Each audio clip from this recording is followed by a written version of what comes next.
Yikes, y'all. We are halfway through the year. It's honestly kind of sickening, especially seeing that it's already the end of June. And I'm like, it just finally started getting sunny outside. You're telling me that we're already done with the month of summer? No, thank you. No, thank you. I cherish the sunshine here because we don't get it very often. So it's time for the mid-year book freakout tag. I got the questions. Let's just go ahead and start going through them.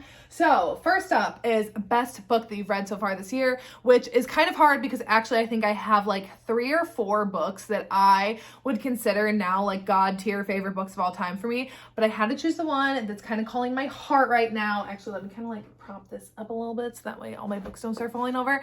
And that's going to be Tangled Like Us by Kristen Becker-Ritchie. So this is the 4th book in the Like Us series, which is a spin-off of the Addicted/Calloway Sisters series, following the 2nd generation and their bodyguards. And this one is Jane and Thatcher. She is Rose and Connor's oldest daughter, oldest child, and it is her fake dating romance with her big broody bodyguard Thatcher. And I can't really get like too much into the plot of this one because you do have to read the series in order, but truly this book made me feel all of the things. It gave me very similar vibes to the Addicted Calloway Sisters series, which I loved. It was my favorite reads of last year. Still don't love this as much as I love like Kiss the Sky, because that's my favorite book from that, but this one I would rank really, really high overall in like the whole KB universe that I've read so far. I absolutely loved everything about this book and Jane and Thatcher's connection and just like the buildup and the tension between these two and just like the longing that they had for each other and the forbidden nature and the sneaking around was so good. I just absolutely loved it. So I'm going to have to put this as right now my favorite book of the year, and it's probably going to end up being number 1 overall, but we'll see. Who knows? You never know what might come in the next 6 months.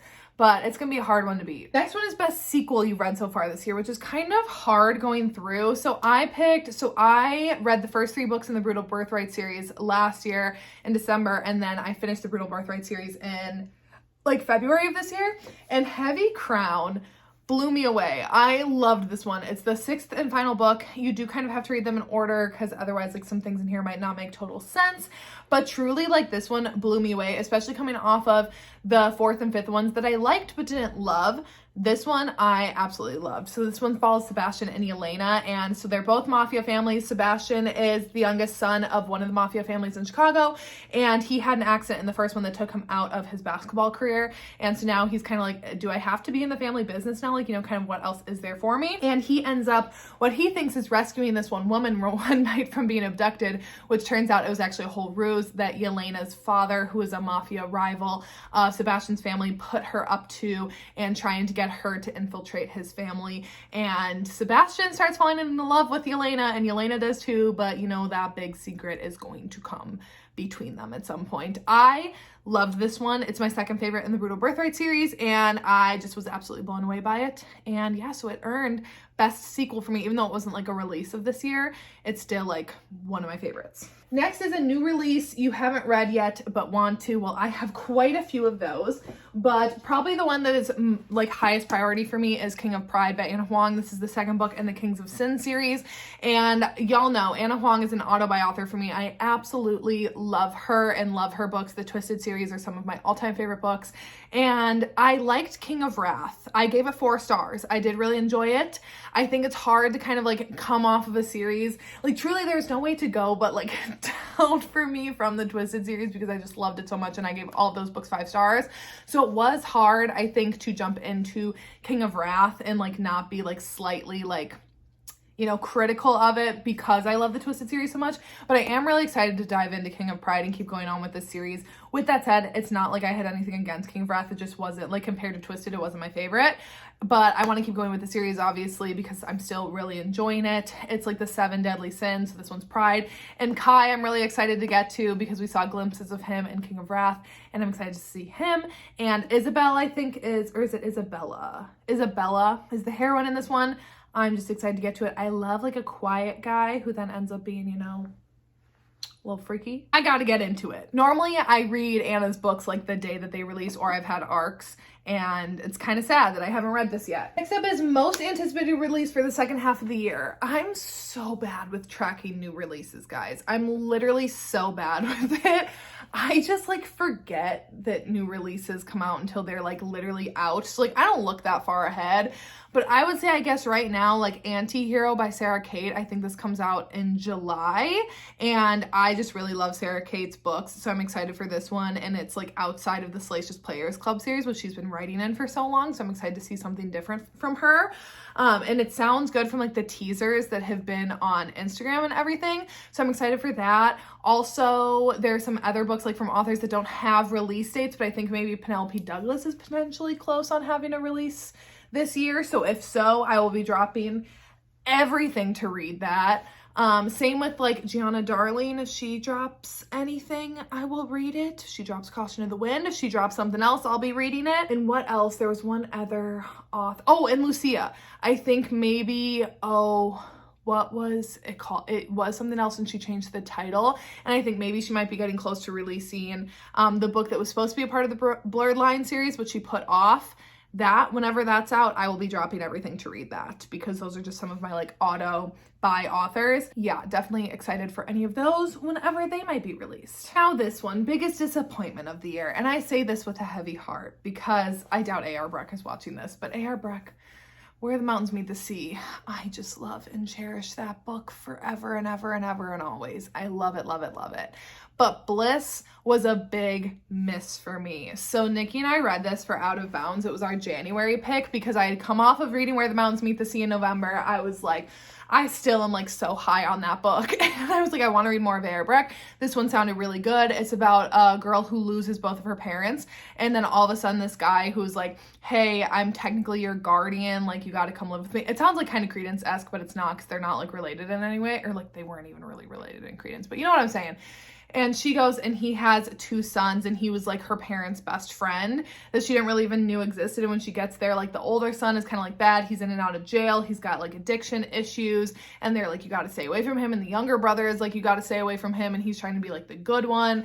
It's just like the premise was there. It was just like, I did not like this book at all. And it was such a disappointment, I think, because I loved Where the Mountains Meet the Sea so much. And I think because the idea sounded cool, but just the execution for me completely fell flat. And I did not like this literally at all. And it is one of my least favorite books. And I think why I'm putting it in biggest disappointment, because there are other books that I disliked more than it this year, but I think because I had such high expectations for it, I was like pretty let down. Now, biggest surprise of the year, I picked out 2 because I've actually had quite a few good surprises this year in terms of books. So the first one is Scarred by Emily McIntyre. So I read Hooked last year, or even 2 years ago, and I liked it. I didn't love it. I thought that, like, for me personally, I had higher expectations than what it gave me. And I was like, I just don't really know if I'm going to continue on with that series, even though I love Disney and I love like fairy tale retellings, especially when it's like villains getting like their happily ever afters. But I was like, you know what? I'm just like not really interested. And then this year I got more into audiobooks and I found Scarred on my Hoopla. And I was like, you know what? I'll give it a go when I was going on vacation back in February. And I was blown away by this book. I absolutely loved it. So this is a Lion King retelling, and I just loved everything about it. I thought the writing was great. I thought the characters were fun. I thought the plot was good. The pacing was interesting.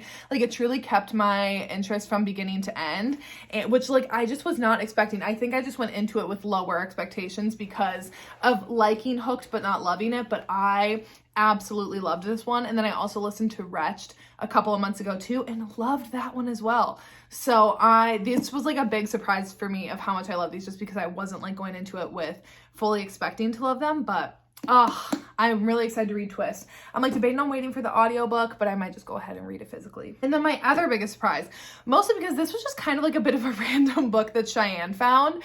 So Cheyenne, Sam, Nikki, and myself have did a readathon for the month of May, where it was like age gap, where we each picked an age gap romance book to read one every week, and then it was kind of like battle of the age gap trope. And Cheyenne just like, I think she just like randomly found this book, and that is Unfurl by Elodie Hart. And this ended up being like my favorite book for that entire readathon, minus my own that was already a previous favorite. But this ended up blowing me away, and now like Elodie Hart is like an auto buy author. Like, I'm very interested in whatever she publishes. I know the third book, Unveil, that should actually be also anticipated release. So whenever that book comes out, I will be reading, because I loved this one and I loved Undulate. This one is an age gap neighbor romance. So our heroine in this one, she was raised very religious, and I think it was in the Catholic Church. And she has been like saving herself, and you know, she's done with university, and she's like, you know what, I want to have some experiences. and she ends up finding out about this club that offers to like give some people who don't have experience, but in like a safe way, all under like the way that they want to do things. And it turns out that the owner of this club is also her hot neighbor, and he ends up like accepting her into the program, but he's like, oh no, I'm not just letting you like get down and dirty with anyone. I'm going to be the head of your like program. And it ends up being their romance. But this was so good. It's like Salacious Players and Priest by Sarah Simone, and both of those had a baby, it would be this book. So good. I was absolutely blown away. The writing is so beautiful, so smart, so articulate, so like poetic, so lyrical. It is literally beautiful. I was blown away by everything inside of this book, and I just went into it like not really having any expectations because it's an author that I haven't heard of. I hadn't heard anyone talking about her, and it was absolutely incredible. So loved, such a great surprise. Okay, a favorite new author of mine. Let's go ahead and grab this book just to hold it up, and that is going to be Marty Man. So Marty Man is not a new author, but she is a new to me author this year. So I started out by reading Even If It Hurts. I'll talk about this book more for a different prompt, but then I have went on to listen to, I think, like 5 or 6 of her books on audio, because a lot of them are on my Hoopla, and truly I have loved and enjoyed so many of them. And she is just an author now that I'm very interested in reading like anything that she has. She has a huge backlist, so I'm definitely going to be making my way through that. But truly, I have just been devouring her books. The audios are so fun to listen to. They're very spicy. This one was very emotional. I've also listened to the first 3 of the Dalton Brothers series books, which are just like hot, fun, lots of billionaires, living a good lavish lifestyle that I want to listen to people living because it's something that I don't live. And it's just fun to listen to those. And then I also listened to Before You, which is like a bit of like a plot twisty, more emotional romance. And yeah, I have just really enjoyed getting into Marty Man's backlist, and definitely an author that I'm so glad that I found this year because I've just really been enjoying her books. And I also met her at Book Bonanza, and she was actually one of the sweetest fucking people ever. She took so much time to talk with us, and literally just like an absolute gem. And her husband was there too, and he was being such a supportive husband as well, and so talkative too. Like they were both just so fucking nice, and also she's beautiful. And I'm just very glad that I found her books this year. Newest Fictional Crush. Here's the thing, actually, when I was going through my list, maybe I'm just missing some people. I actually don't really have that many like new fictional crushes. I feel like I'm kind of set in my ways with my book boyfriends and my book girlfriends, that I don't really have that many that I'm like that interested in this year, that have like really like grabbed me by the throat and been like, I'm on to you now. So I think my one that I'm gonna say though that like I've really enjoyed a lot is Thatcher from Tangled Like Us. This dude is straight up hot. First up, he's like this 6'7" Italian dude that is just like, thank you. He was just really hot, and some of the stuff that came out of his mouth, I was like, okay. I see you. So yeah, definitely he's like a new fictional crush for me. I would say like he's definitely nowhere near like Connor Cobalt territory for me, or like, you know, Kova, like no, or Alex, like nowhere near those, but I have really enjoyed Thatcher. And then newest favorite character, again, I didn't really have like immediately like an answer for that, but I'm gonna have to go with some of the characters in the Like Us series. So I'm gonna go with specifically Pharaoh and Jane. So Jane is the one from this book, but I've already kind of talked about her a little bit, but she's like a cat lady. She's really struggling with like her identity in her early 20s, coming from a successful family, and just kind of like struggling with finding her place and her purpose in life, but then also just wanting to be like loved and accepted by people. Like I really love that one. And then Pharaoh. So Pharaoh is Mafi's bodyguard and boyfriend in this, and let me tell you, this dude is just straight up cool. Like he is just a fucking cool character. He's always leaning against things. He's always popping gum. He's just like the most chill, calm, cool, collected dude. He's got tattoos. He's got like bleached white hair. He is just I don't know how else to describe him except for cool. And anytime he pops up in a scene, I just like am always salivating for any little bits and pieces that we're seeing of him, because I just think he's fucking cool. Okay, next up is a book that made you cry, which let's talk about this one. So this one is called Even If It Hurts by Marty Man. So this one, I was really impacted by this book. This book really hit me in a deep place. It dug up some old wounds that maybe I thought were healed and were not.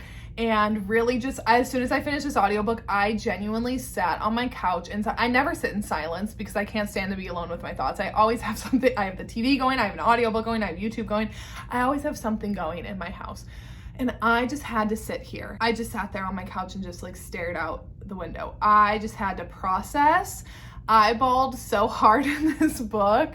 So this one is a love triangle, and it follows our heroine who goes overseas for university, for like a studying abroad, and over there she ends up meeting this guy. They have this whirlwind romance. It's very like first love, first experiences, all of these things, and then she ends up returning back home and they kind of drift apart. And then when she's back home, she ends up meeting this new guy. They fall in love, they get married, and then she gets a job opportunity, and that takes her back overseas. And you know, maybe things that she thought that she was over, she's in fact not over, and it ends up being a love triangle.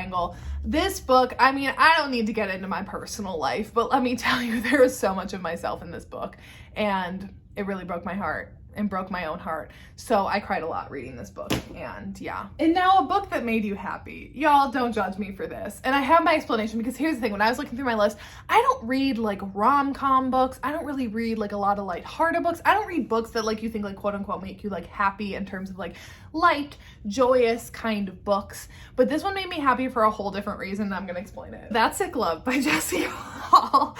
This is a very, very dark, messed up book. However, here's my explanation of why it made me happy. I have been in a bit of a slump this year. I have had some truly amazing books. I probably had like 5 or 6 books that I truly think are like amazing, amazing, amazing books. But I have had just a lot of like so-sos. I've been like struggling with certain books. I've been like DNFing more than I ever have. And I've just been kind of being like, I still love romance, right? And I think maybe too, it's because I've been having to take some time away from reading like certain romances to not like interfere in my brain with like things that I'm doing.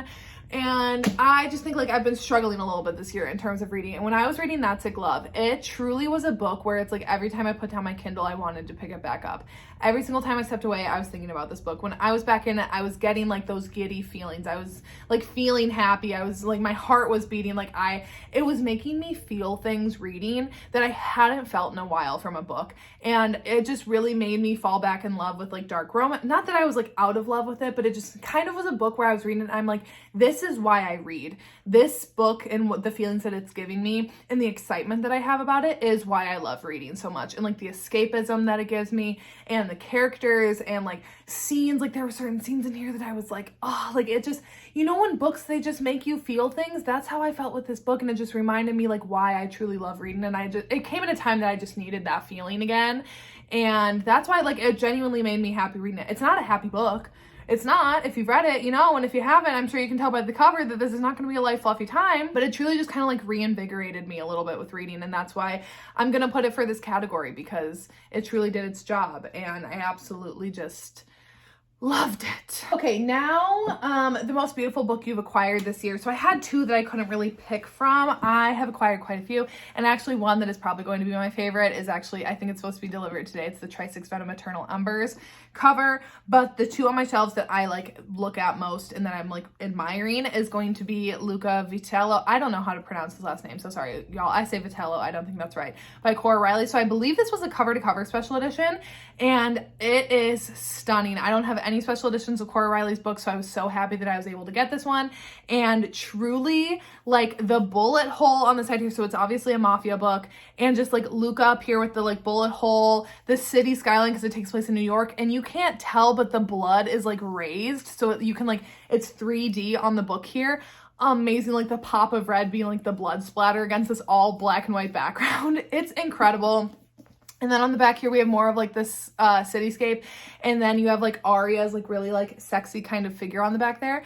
I am just so absolutely obsessed with this edition. I don't think pictures do this justice. I don't even know if videos do it justice. It's truly just absolutely beautiful. And then my other favorite is actually one that I just acquired at Book Bonanza over the weekend, and that is Vibe by Liza James. So when I saw this one in pictures, again, I was kind of like, I was kind of disappointed. Seeing it in person though makes all the world of difference, like truly. And normally I don't like shiny covers, but it works with like the groovy kind of look of it. I love the purple and green together. I think that this is truly stunning. It still captures the vibe of the original book, but just makes it like special. And then the inside too. These like fine line formatting pages on the inside. It's absolutely stunning. I am so happy. I pre-ordered this. She did have some for sale still at her table, I think, but I was able to pre-order it, and I'm just so happy that I have it, because I think it is just truly so freaking beautiful, and so happy to have this on my shelves and in my collection. Okay, now I don't need that to prop up my books anymore because I'm done with physical books and we only got 2 more questions left. So next question is, what books do you need to read before the end of the year? Here's the thing, I have a lot that's like my priority books to read by the end of the year, but I went off of like past TBRs that I've made and my 23 books to read in 2023 to pick a couple off of there. So number 1 is Deliver by Pam Godwin. I have had this book on my TBR for a very long time. I've had this ebook. It was like a free ebook literally years ago that I downloaded, and I still haven't read it yet, but especially after hearing her talk about this book a little bit in the panel at Book Bonanza that I sat into, I just really think I'm gonna like it. I love Pam Godwin's books. I love her writing, and I just am in need of like a gritty dark romance, especially when this one is like a dominant heroine and a submissive hero. I'm just really excited to see that dynamic play out, so I definitely want to read this one. Next is Frost by Liza James. I want to keep going with Liza James books. I have not had a dud from her yet, and Frost, it's another one of her sapphic romances. I just want all of the dark sapphic vibes, so I want to read Frost, so that is another priority one from her, and especially after seeing her at Book Bonanza and just seeing what an absolute fucking gem she is, I just want to like read all of her books. So that's up. And then also Lotus by Jennifer Hartman. I have had this one on my TBR for a long time, and I have actually not read another Jennifer Hartman book since I read Still Beating back in 2021. That was an honorable mention for me back in 2021. I absolutely loved that book. 5 stars, and for some reason I have just not continued on with her backlist at all, but Lotus is one for me that is a high priority read for me and has been for a while now, so that would be one that I would really like to get around to this year. And lastly, favorite book to movie adaptation. Here's the thing, I don't know if I'm just dumb, I literally couldn't think of a single book to movie adaptation that I've seen this year, so instead, because I don't get to talk about my love for books or for movies and TV shows on here, that I instead want to share some of my favorite TV shows that I've watched so far this year. And I think that's part of the reason too that I haven't read as much, is because I've really gotten back into loving watching TV. So instead, I want to talk about 3 TV series I've watched this year that I have absolutely loved, and I think you should watch too. So first up, oh my god, am I stupid? This literally is a book to, but it's not movie, it's book to TV show adaptation, and that's Daisy Jones and the Six by Taylor Jenkins Reid. This one was on Amazon Prime. I absolutely love Daisy Jones and the Six, the book, and I really enjoyed the TV show. I thought they did a great job. There were like minor tweaks here and there, but like I personally didn't really care. I did actually have a hard time with Daisy's character, with how she was kind of at the beginning. She seemed a little bit more like manic pixie dream girl than like struggling addict and like just trying to make her way in the music industry. But I feel like towards the end of the series, they really nailed what like my vision of book Daisy was. So I really enjoyed this. I think was it 10 episodes. A lot of them were also directed by James Ponsoldt, which I absolutely love him. He did The Spectacular Now, one of my favorite books or movies of all time. And I really enjoyed this show a lot. So Daisy Jones and the Six. Next up, Poker Face on Peacock. This is Rian Johnson's like baby, and I just love Rian Johnson. I would pay taxes to that man. He did one of my favorite Star Wars movies. He did number 8. I know so many people hate episode 8. I absolutely love it. I love what he did with the characters in that. And you can fight me. But honestly, I feel like it's a lot of women in here. It's normally like men that really want to fight about that. So hopefully, you know, y'all can be chill when I say that. Love Rian Johnson, and Natasha Lyonne in this is absolutely incredible. Truly, like, this show, it was so fun. It's like a different mystery in each episode, new cast of characters, and like Natasha Lyonne's character Charlie is like the only one that's like the consistent storyline, and the common theme like weaving through is she's on the run, and it's just, I can't even explain how freaking good it is. I cannot wait for there to be a second season. I think it got greenlit for a second season, and I'm so happy about that because I would be literally devastated if it didn't get a second season, and I absolutely love that. And lastly, I think because after I finished that, I was like on just my Natasha Lyonne bullshit, so I watched Russian Doll, which is her and Amy Poehler's show that they created on Netflix, and it's 2 seasons. I literally have the last episode of season 2. I've been putting it off because I don't want to be done with it, and there's no 3rd season, and I don't know if there's going to be a 3rd season of it, but it is so good. So the first season is like she keeps dying and coming back to life, and she's like stuck in a time loop. And so that's like that one, and she has to kind of figure out like why does she keep on dying and like going back to her same birthday party.